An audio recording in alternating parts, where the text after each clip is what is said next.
E eu conto que o governador de São Paulo, Tarcísio de Freitas, afirmou num depoimento ao Supremo Tribunal Federal que nunca teve conhecimento de algum ato golpista do ex-presidente Jair Bolsonaro. Bruno Pinheiro, volta para cá para trazer essas informações para a gente. Conta um pouquinho sobre esse depoimento, que era um dos mais esperados diante da relevância de Tarcísio, seja no governo anterior, seja agora como o líder aqui do estado de São Paulo. Evandro, o que já era esperado, na verdade, no Supremo Tribunal Federal, essas audiências e com vários depoimentos, era de afastar qualquer situação que possa incriminar tanto o ex-presidente quanto Anderson Torres e outros nomes que acabaram se tornando réus. E foi na mesma linha o governador aqui de São Paulo dizendo hoje que jamais ele ouviu do ex-presidente Jair Messias Bolsonaro qualquer situação. Eu acompanhei a semana inteira, Evandro, com exceção de hoje, que já estava aqui em São Paulo, mas até na quinta-feira, até ontem, de todos os nomes que foram ouvidos, disseram o seguinte, que reuniões aconteceram sim lá na residência oficial no Alvorada, mas que em momento algum foi discutido uma ruptura do Estado, ou seja, um plano de golpe de Estado, e que os auxiliares, os assessores do ex-presidente estavam ali. Inclusive, o ex-advogado-geral da União revelou ao ministro Alexandre de Moraes ontem, na quinta-feira, que ele foi consultado pelo ex-presidente se ele tinha enxergado qualquer situação ilegal em relação às urnas. O advogado-geral da União disse que não, o ex-presidente ficou satisfeito com a resposta e não continuou com esse assunto. Mas, Evandro, o que a gente ouviu, que várias consultas aconteceram, sejam elas jurídicas ou não. O ex-presidente tinha uma dúvida real sobre o resultado eleitoral de 2022. Ele se reuniu, então, com os militares, com os generais, assessores, advogado-geral da União, para tentar entender se havia algum espaço para evitar que Lula, então, o resultado não fosse configurado real sobre as urnas. Eu conversei agora há pouco, há uns 5 minutos, com o ex-presidente que está em Fortaleza. Jair Bolsonaro está em Fortaleza e eu fiz um questionamento a ele sobre essa história do ex-vice-presidente Hamilton Mourão, que foi ouvido. De acordo com a informação, ele ligou para Hamilton Mourão antes do seu depoimento. E eu perguntei para Jair Bolsonaro se ele queria se manifestar sobre esse caso, se ele iria explicar isso aí. Ele disse que tem muita confusão e que não vai falar sobre esse caso.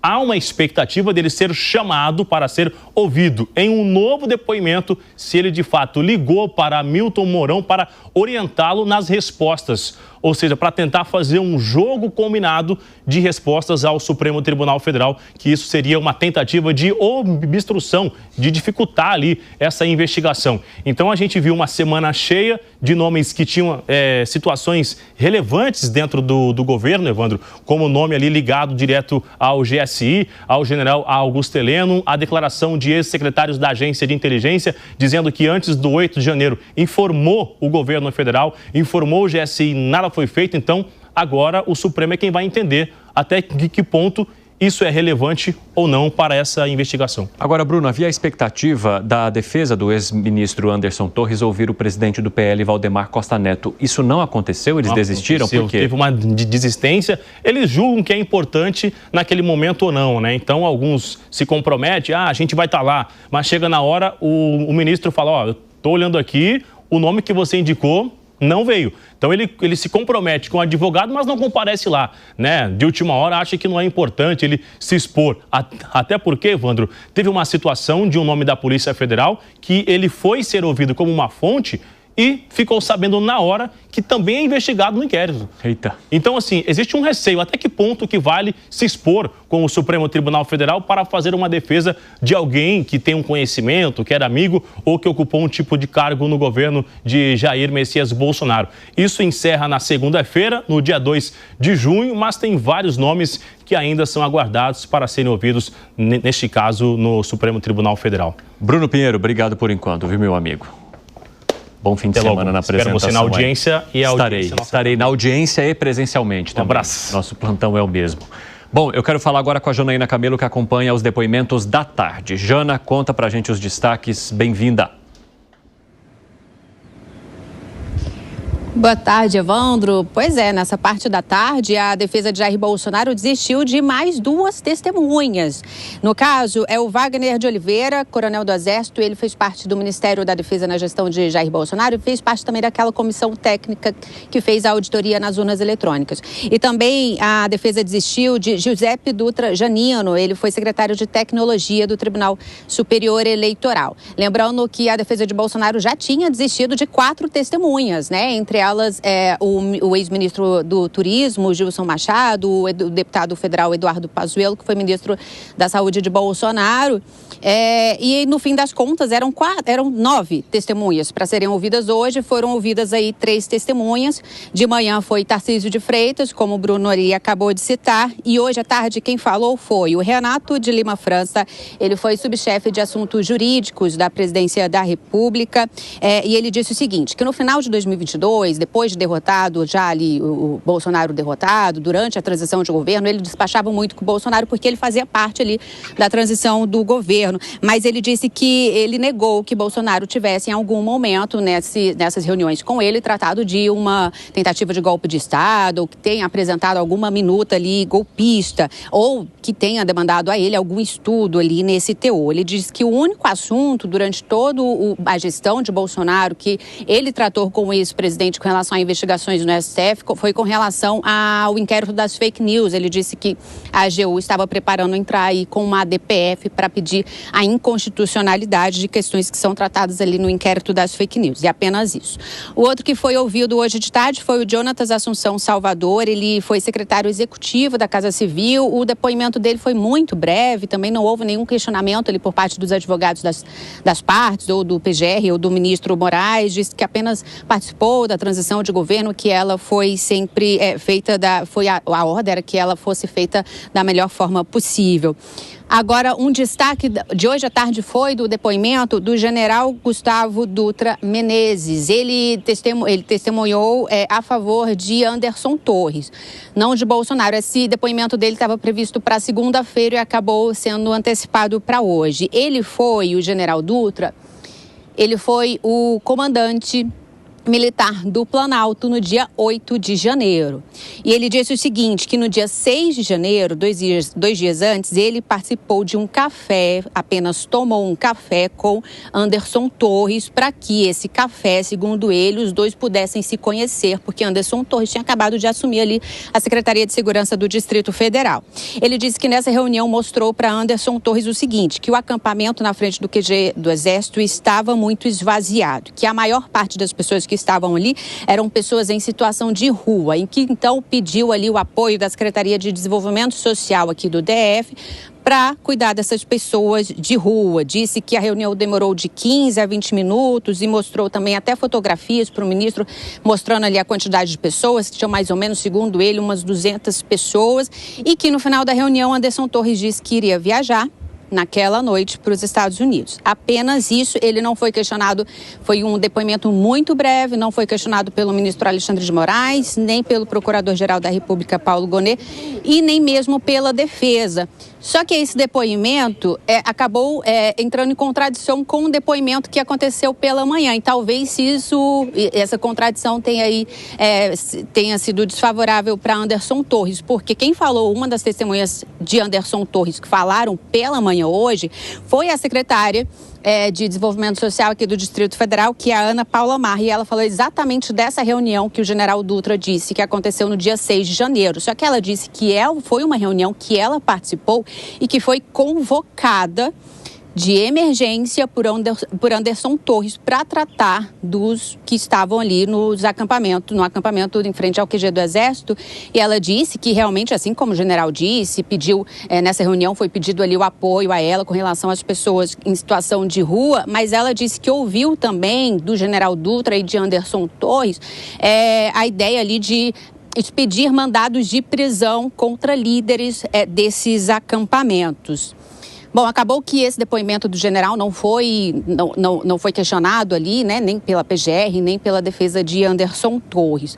Agora, na próxima segunda-feira, Evandro, acontece o depoimento na parte da defesa de Bolsonaro, do senador Rogério Marinho, que é a oposição, que é líder da oposição ali no Senado, e aí finaliza todas as testemunhas, as audiências de testemunha de defesa da ação penal contra o chamado núcleo crucial. Foi o primeiro núcleo aí, que tem 8 réus, né, que virou alvo de uma ação penal aqui no STF, incluindo aí Jair Bolsonaro, Walter Braga Neto, Augusto Heleno, Anderson Torres, Alexandre Ramagem, Mauro Cid e também Paulo Sérgio, ex-ministro da Defesa. Evandro. Muito obrigado, Janaína Camelo. Ótimo trabalho para você. Vamos falar sobre o depoimento principal, que é de Tarcísio de Freitas. José Maria Trindade, qual era o posicionamento esperado de Tarcísio de Freitas da parte que o convoca, ou seja, da defesa de seus aliados, o principal deles, Jair Bolsonaro, e se a gente olhar pelo ponto de vista também do Supremo Tribunal Federal, porque Tarcísio fica numa dividida, né? Pois é, em primeiro lugar, a estratégia de defesa, ao chamar o governador de São Paulo para esse depoimento, era de levar uma pessoa crível, né, uma pessoa equilibrada, que não é taxada, não está sendo investigada e não é taxada como nenhum radical ou alguém que defenda qualquer situação que não seja uma situação legal. É uma estratégia boa, porque é uma excelente testemunha, né, que não tem nenhuma firula com o Supremo Tribunal Federal e está fazendo um grande trabalho no governo de São Paulo. Em primeiro lugar, essa é a estratégia. Em segundo lugar, o depoimento dele era uma interrogação para os futuros e os atuais adversários dele, que todos queriam que ele se posicionasse quanto ao governo do ex-presidente Jair Bolsonaro e sobre essa situação. Ninguém sabia, ninguém sabe ainda, porque ele não deixou muito claro, né, se essa relação com o então presidente da República o teria levado a ter conhecimento daquele inquérito do decreto do golpe, de minúcias do governo, de debates sobre urnas, e ele ficou pleno e disse o que ele sabia e demonstrou que a convivência dele era uma convivência de gestão. Ele ficou conhecido aqui em Brasília como gestor, e não foi como político e não foi também como nenhum debatedor radical e nada disso. Não é um fruto desta geração de eleição pela internet ou eleição por formador de opinião. Ele foi eleito por sua fama de gestor e ele manteve essa posição.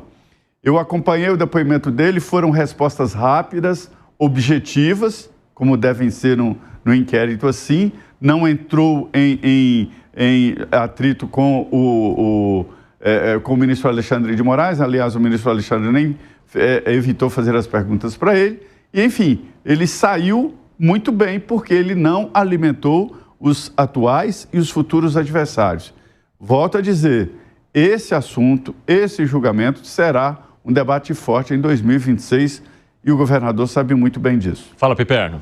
Olha, eu realmente não tinha uma expectativa diferente daquilo que a gente viu. Primeiro porque o Tarcísio, naquele momento em que se falou, em que se tratou mais abertamente da possibilidade, eu não vou chamar de golpe, né? Eufemisticamente de alternativa dentro das 4 linhas para não reconhecer o resultado das urnas, ele já não era mais ministro. Ele era governador eleito de São Paulo. Ele não estava mais lá. Estava fazendo transição aqui já. Exato. E segundo, o governador Tarcísio, ele é um aliado do presidente Bolsonaro. Então, em hipótese alguma, ele chegaria lá e falar, é verdade, ele é um golpista, me ofereceu a possibilidade. Não ia. Óbvio que quem imaginou qualquer coisa diferente disso realmente gosta muito, enfim, de fantasia. A realidade indica outras coisas. Ele é um aliado fiel do presidente Bolsonaro e reafirma isso toda hora. Aliás, até mesmo a direita, de vez em quando, tem lá uma, enfim, dificuldade ou outra de entender isso por conta de um ou outro posicionamento dele, mas em momento algum insinuou qualquer tipo de descolamento, né, do mundo bolsonarista. Agora, para mim, Evandro, o depoimento, que poderia ter sido, eu não conheço o teor, mais importante do dia é o do militar que fez parte da comissão das Forças Armadas, da comissão eleitoral das Forças Armadas, porque essa comissão foi obrigada pelo presidente Bolsonaro a, num determinado dia lá, receber o hacker.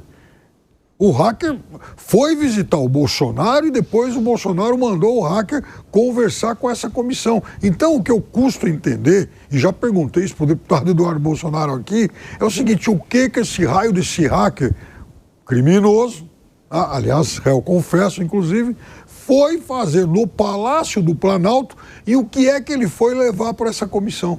Você se intriga com isso também, Gani? Olha só, eu acho que foi um grande erro do governo, à época, Evandro, ter trazido o hacker para conversar. Por quê? Porque o hacker é um criminoso, evidentemente, né? E se você tem algum tipo de suspeição sobre o processo eleitoral, sobre a urna, você deve apurar com especialistas, né? Conversando ali com o TSE, chamando um engenheiro especialista no assunto, alguém de TI, dentro ali, vamos chamar, das 4 linhas. Se você chama um hacker, você está chamando uma pessoa criminosa, né? E aí, evidentemente que isto é um problema. Por mais que a intenção seja desvendar, né? Opa, o hacker lá está falando que o sistema é frágil, então vamos desvendar aqui, vamos tentar desvendar qual que é a falha do sistema. Mas você não chama o hacker. Se o hacker levantou essa suspeita, você deveria chamar um engenheiro, porque trata-se de uma pessoa muito perigosa e agora vê que traz problemas para o governo e trouxe um grande problema para a Carla Zambelli. Arremate, Kriegner. Eu acho que a gente está diante de um cenário, Evandro, que a gente está percebendo aí uma movimentação, né? As pessoas mais próximas ao núcleo interno, aí, o círculo interno do presidente Bolsonaro, todas afirmam que não houve uma tentativa ou uma manifestação de vontade da parte do presidente Bolsonaro de fazer um golpe de Estado, que é muito diferente daquilo que se falam sobre a conversa sobre estado de sítio ou coisa do tipo, que é previsto, inclusive, na Constituição. Mas não falam de um golpe de Estado ou uma revolta armada para substituição, impedimento de que o presidente eleito fosse impedido de assumir o poder ou tentar frear algum tipo de poder constitucional. Isso nenhum deles afirmam. O que mais se aproxima disso é quando um desses integrantes, que não era necessariamente aí do núcleo mais interno, estratégico, né, talvez operacional, mas não estratégico, é pressionado por um ministro que não poderia estar ouvindo uma delação premiada, de acordo com a própria lei que normatiza aí a delação premiada, e mediante bastante coação. Aí, nesse sentido, ali há um indício disso. Então, a gente tem mais fontes dizendo não do que sim, mas ainda a narrativa do sim permanece. Essa é a minha pergunta, assim. Você concorda, Piperno? Não, porque vejam só. Rapidinho, Kriegner, e aí eu devolvo para você a palavra Brigadeiro novamente. Batista Júnior, por exemplo, não foi coagido, ele afirmou lá atrás e com toda tranquilidade. Agora ele reafirmou que, inclusive, foi consultado pelo presidente da República e a Constituição brasileira prevê sim estado de sítio, estado de defesa, mas jamais, em momento algum, como alternativa para se reverter resultado das urnas. Continue, Kriegner. O estado de sítio, ele é previsto na Constituição em casos de guerra, em caso de grande comoção ou qualquer ameaça à ordem constitucional. Nesse sentido, o presidente deve acionar ao Congresso, que vai ficar debaixo da vigilância do Poder Judiciário. Então, não pode ser equiparado como uma tentativa de golpe em hipótese alguma, porque é um instrumento constitucional. E em todas as manifestações do presidente Bolsonaro, mesmo desacreditando do funcionamento das urnas, da infalibilidade aí das urnas e desafiando muitas dessas certezas absolutas em relação ao processo das urnas, o presidente Bolsonaro sempre falava: eu me comprometo a respeitar o que ele chamava das 4 linhas da Constituição. Então, a gente tem mais indícios cada vez mais se mostrando favoráveis a dizer que não houve uma tentativa de golpe, não houve uma construção de um golpe, e essa narrativa, ela é falaciosa. O que você tem, sim, você tem alguns que foram pegos com áudios, com evidências concretas, planejando morte de ministro, morte do presidente eleito, e isso é seríssimo, isso precisa ser punido com certeza, isso não é nem questão de discussão. Agora, equiparar isso, a movimentação que aconteceu dentro do Planalto, a movimentação que aconteceu no 8 de janeiro, esse é o maior perigo. Aí lá na frente, por exemplo, Piperno, quando a gente fala de estado de sítio, lá na frente acontece algum caso de grande comoção nacional que a Constituição prevê a necessidade de um estado de sítio. Quando o presidente acionar isso, vai ser golpe? golpe? Não. Se for perto de um período eleitoral, vai ser golpe? Se for após um período eleitoral, vai ser golpe também? E aí, a minha preocupação é qual é o precedente que nós criamos para fazer uma vingança política partidária contra uma pessoa em específico. Esse é o perigo aqui. Arremate rapidinho, Piperno, que eu tenho mais aqui. Por exemplo, um grande caso de comoção, hoje o presidente tem um dever, né, de procurar esse tipo de recurso. Agora, em hipótese alguma, ir atrás disso para tentar, por exemplo, não fazer a passagem de poder para alguém que o derrote nas urnas.